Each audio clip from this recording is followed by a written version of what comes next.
বকরি ছিলেন না, তার ঠ্যাঙ্গে বকরি কি পাওয়ার জানেন? অনেক পাওয়ার।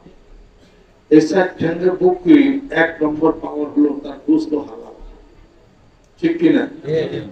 আর একটা পাওয়ার আছে, এই চার ঠ্যাঙ্গের বকরি আপনাকে টাইনা জাহান্নামে নিতে পারে। কেমনে? এই খাসি বকরি ছাইরা দিয়ে পারলে মানুষের পাতা খায়, মানুষের ইটা খায়, হ্যান খায়, ফ্যান খায়, মেলায় কিছু খায়, দাবি কি ছোটাই নিছেন? নেন নাই। যারা খাসি বকরি পালেন, আপনার পীর কেমনে পালে ওইটা দেখে দেখে পালে। আমি খাসি বেরি বকরি আমি পালি, খোয়ার বানিয়ে ওখানে পালিয়ে খাবার দিই, আমি তো ছাইরা পালি না। তা আপনি আমার মুরিদ, আমি যেমনি খাসি বকরি পালবো আপনি সেমনি পালবেন। আমি যেমনি কবুতর পালি আপনি সেমনি পালবেন। আমি কবুতর কেমনে পালি? বড় খুব বানাইছে, আটকে থেকে কবুতর পালি। আমার কবুতর কারোর বাড়িতে যায় না, একটা ধান খায় না। তাহলে পীরের দরবারে খেলে যাওয়ার আশা নাকি? পীরকে ফলো করো, বুড়িদের দায় দায়িত্ব করতে।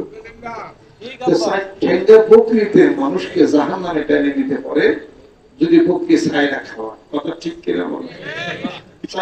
বকরিতে যদি জাহান্নামে টেনে নিতে পারে, আল্লাহ খেলে আল্লাহর জিকির করবেন, এক বস্তা দুই বস্তা সিমেন্ট আপনাকে জাহান্নামে টেনে কেন নিতে পারবে না? ঠিক কিনা? আল্লাহ কাজে বিপদ যদি তোলাইতে চান, দানের হাত বাড়িয়ে দেন। বেশি দিন বাঁচতে যদি চান, দানের হাত বাড়িয়ে দেন। যদি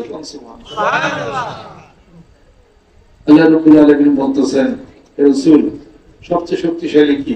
আল্লাহ পাক নিজে উত্তর করেন, হে নবী, সবচেয়ে শক্তিশালী এই পৃথিবী জমিন, জমিনের চেয়ে বেশি শক্তিশালী পাহাড়।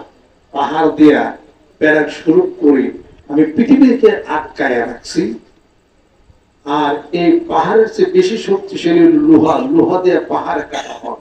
লোহার চেয়ে বেশি শক্তিশালী আগুন, আগুন দিয়ে লোহাকে জ্বালানো হয়। আগুনের চেয়ে বেশি শক্তিশালী পানি, পানি দিয়ে আগুন নেবানো হয়। পানির চেয়ে বেশি শক্তিশালী হলো বাতাস, বাতাস দিয়া সমুদ্র পৃষ্ঠ থেকে পানি মাথার উপর দিয়ে নিয়ে পাহাড়ের মধ্যে বাধাপ্রাপ্ত করে জমিনে পানি প্রবাহিত করা হয়। অতএব বাতাস হলো পানির চেয়ে বেশি শক্তি। আল্লাহ রাব্বুল আলামিন বলেন, নবী বলতে পারেন কি বাতাসের চেয়ে শক্তিশালী কি? বলতেছে আল্লাহ, আপনি তো ভালো জানেন। আল্লাহ পাক বলেন, আদম সন্তান যখন নেকের কাজে কোন দানের হাতকে বাড়াইয়া দেয়, এই বাতাসের চেয়ে বেশি শক্তিশালী হয়ে যায়। জোরে বলুন সুবহানাল্লাহ।